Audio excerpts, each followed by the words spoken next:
happy day, week, month, or year you are viewing this. Welcome back to my channel, 963 L.Y.F.E.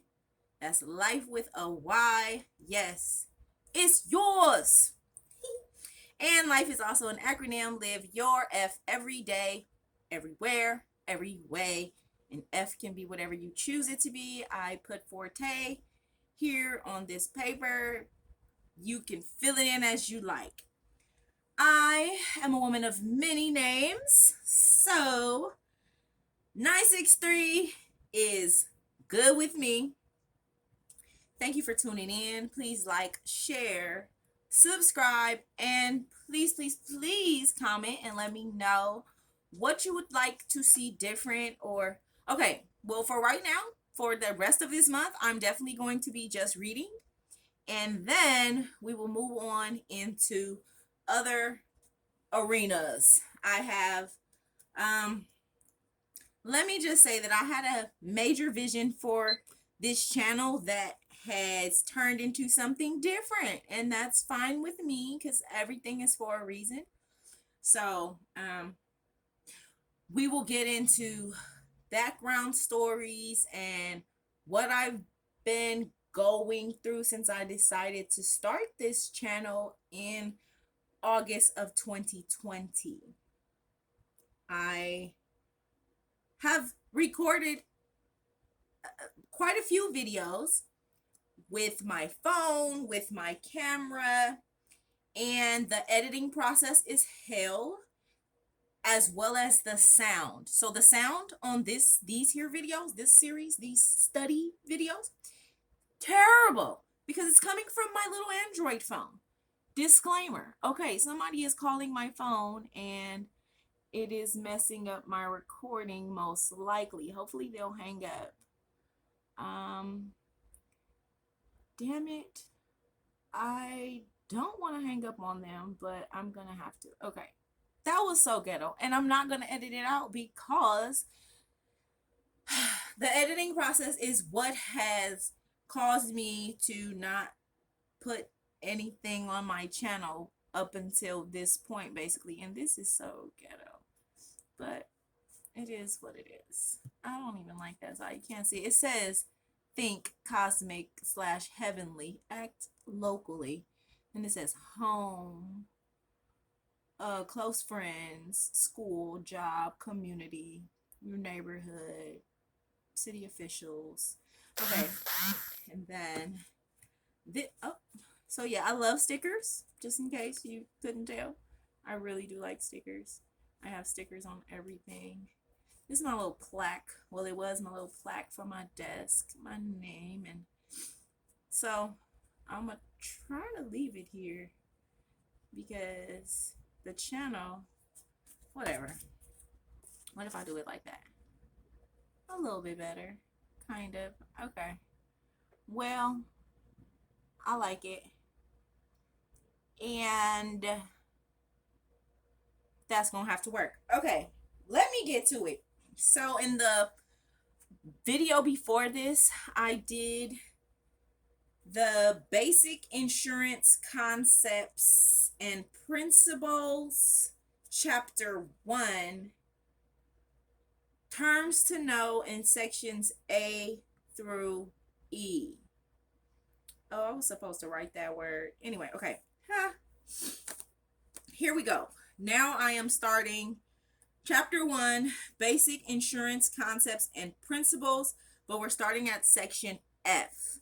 So what I will do in this video is include the section that I'm in so that maybe eventually someone will timestamp these.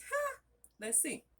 All right, here we go. Section F, Chapter 1, Section F. Adverse selection. Insurance companies strive to protect themselves from adverse selection, the insuring of risks that are more prone to losses than the average risk. Poorer risks tend to seek insurance or file claims to a greater extent than better risks. To protect themselves from adverse selection, insurance companies have an option to refuse or restrict coverage for bad risks, or charge them a higher rate for insurance coverage. There's another video here, but I'm not going to play it. Section G, risk situations that present the possibility of loss. In the process of establishing an insurance program, insureds first identify their exposure to losses, along with the probability of how likely it is that a loss will occur and how big, quote unquote big, the loss might be.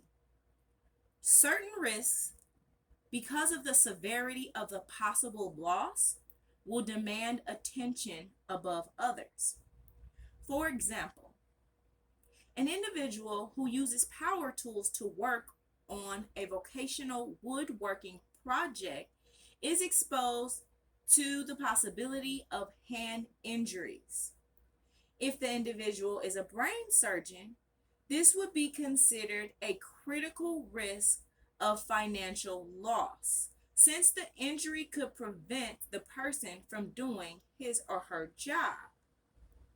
If the individual is, however, a radio announcer, the loss of hand function may be deemed a less, quote unquote, important risk. Exposures to possible losses should be ranked into appropriate groups and classified in the order of their importance. Critical risks include all exposures in which the possible losses are of the magnitude that will result in financial ruin to the insured, his or her family, and or to his or her business.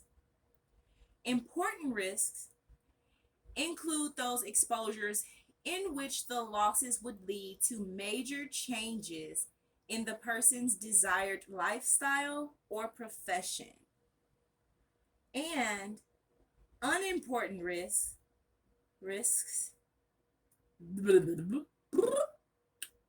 and unimportant risks include those exposures in which the possible losses could be met out of current assets or current income without imposing undue financial strain or lifestyle changes. In making a decision for establishing an insurance program, it may be wise to apply the following common sense principles. Consider the odds. Don't risk more than you can afford to lose. And don't risk a lot for a little. Section H, risk management techniques. So this should enable us to be able to identify methods of managing risk, avoidance, retention, sharing, reduction, transferring. Okay, number one, sharing. Sharing is a method of dealing with risk for a group of individual persons or businesses with the same or similar exposure to share the losses that occur within that group. A reciprocal insurance exchange is a formal risk sharing arrangement. Number two, transfer. The most effective way to handle risk is to transfer it so that the loss is borne by another party. Insurance is the most common method of transferring risk from an individual or group to an insurance company. Through the purchasing of insurance, though the purchasing of insurance will not eliminate the risk of death or illness, it relieves the insured of the financial losses these risks bring. There are several ways to transfer risk, such as hold harmless agreements and other contractual agreements, but the safest and most common method is to purchase insurance coverage. Number 3, avoidance. One of the methods of dealing with risks is avoidance, which means eliminating exposure to a loss. For example, if a person wanted to avoid the risk of being killed in an airplane crash, he or she might choose never to fly in an airplane. Risk avoidance is effective, but seldom practical. Number 4, retention. Risk retention is the planned assumption of risk by an insured through the use of deductibles, co-payments, or self-insurance. It is also known as self-insurance when the insured accepts the responsibility for the loss before the insurance company pays. The purpose of retention is, number 1, to reduce expenses and improve cash flow. Number 2, to increase control of claim reserving and claim settlements. And number 3, to fund for losses that cannot be insured. Okay. Number 5, reduction. Since we usually cannot avoid risk entirely, we often attempt to lessen the possibility or severity of a loss. Reduction would include actions such as installing smoke detectors in our homes, having an annual physical to detect health problems early, or perhaps making a change in our lifestyles. Section I, ideally insurable risks. So in this section, we should be able to recognize the requisites of an individually, oh my goodness. Okay. This section, we will be able to recognize the requisites of an ideally insurable risk. Though insurance may be one of the most effective ways to handle risks, not all risks are insurable. As noted earlier, insurers will insure only pure risks, or those that involve only the chance of loss with no chance of gain. However, not all pure risks are insurable. Certain characteristics or elements must be present before a pure risk can be insured. The loss must be due to chance, parentheses, accidental. In order to be insurable, a risk must involve the chance of loss that is outside the insured's control. The loss must be definite and measurable. An insurable risk must involve a loss that is definite as to cause, time, place, and amount. An insurer must be able to determine how much the benefit will be and when it becomes payable. Since insurance policies are legal contracts, it helps if the conditions are as exact as possible. The loss must be statistically predictable. This enables insurers to estimate the average frequency and severity of future losses and to set appropriate premium rates. One more time. The loss must be statistically predictable. This enables insureds to estimate the average frequency and severity of future losses and to set appropriate premium rates. parentheses, in life and health insurance, the use of morality, sorry, a pop-up came up asking did I want to continue. Okay. In life and health insurance, the use of morality tables and morbidity tables, morbidity, in life and health insurance.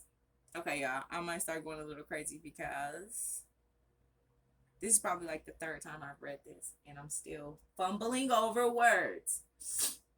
Like the third time I've read this today. Not, this is the 150th time I've read this since August. Anyway, in life and health insurance, the use of morality tables and morbidity tables allows the insurer to project losses based on statistics. Okay, hopefully that was understandable. Comprehensible. I don't like to say understand. Anyway, the loss cannot be catastrophic. Insurers typically will not insure risks that will expose them to catastrophic losses. Insurers need to be reasonably certain that the losses will not extend certain limits. Typically, insurance policies exclude coverage for loss caused by wars or nuclear events because there is no statistical data that allows for the development of rates that would be necessary to cover these events should they occur. I don't know why, but my nose started running and this video is probably going to end in the next 3 minutes, but let's just see how far we get. Yeah, I'm going to end it here. The loss exposure, hold on. Okay.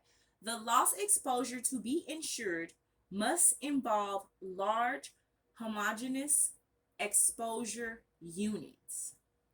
There must be a sufficiently large pool to be insured, and those in the pool must be grouped into classes with similar risks so the insurer is able to predict losses based upon the law of large numbers.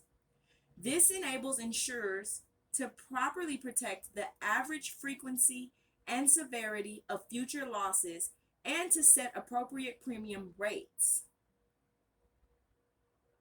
Okay. The insurance must not be mandatory.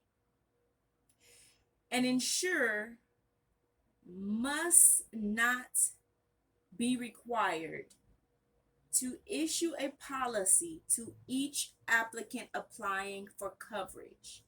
The insurer must have the ability to require that certain underwriting guidelines are met.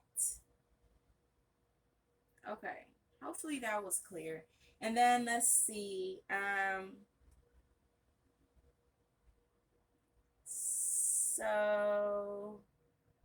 Okay, we were supposed to be able to, so from that, we should have gained some clarity. Or no, in the what? Anyway, be able to identify the definition of insurable events, CIC 250, which CIC is California Insurance Code. So if you're not in California, then disregard CIC. The next one is be able to identify and apply the definition of insurable interest, the principle of indemnity, and utmost good faith. Oh, we're about to learn. Okay, we're about to go into that in my next video because right now I'm going to end it here. Oh no, I can go one more further. So not yet, not ending yet, sorry. So section J, insurable events. According to the California Insurance Code, this is in quote, any contingent or unknown event, whether past or future, which may damnify a person having an insurable interest or create a liability against him, may be insured against. In other words, if a possible future event could result in loss or liability to a person, it may be insurable under the insurance code. These insurable events may never occur, but insurance policies can provide protection when those times come. I probably should read that again, but I'm not going to. Sorry. Okay, I'll read it again.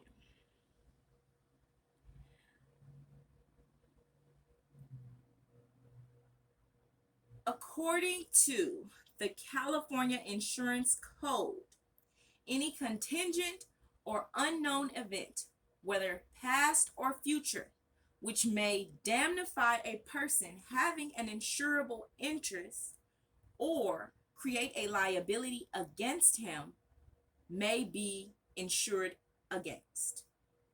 In other words, if a possible future event could result in loss or liability to a person, it may be insurable under the insurance code. These insurable events may never occur, but insurance policies can provide protections when those times come. Okay. The more predictable a loss becomes, the more insurable it becomes. The more unpredictable a loss, the less insurable it becomes. For example, a person cannot be insured against gambling loss or lottery outcomes because they are unpredictable. The law does not address a limit as to the level of loss that may be insured against. It only specifies the type of event that is insurable. The level of the loss to be indemnified is agreed upon by the parties to the insurance contract. Alrighty, you wonderful beings. That is all for now. And thank you again for tuning in. I appreciate you greatly. Please do not forget to like, share, comment, and of course, subscribe. 963 L.Y.F.E. Live your forte every day, everywhere, every way. It's yours. Is it not? All right, y'all. I'll be back in a bit. This is just chapter 1. That was section F through J. My previous video was section A through chapter 1, section A through E. Now we have section F through J. I will be back with K through wherever it ends. All right. Thank you again, wonderful beings. 963 L.Y.F.E. And I'm out.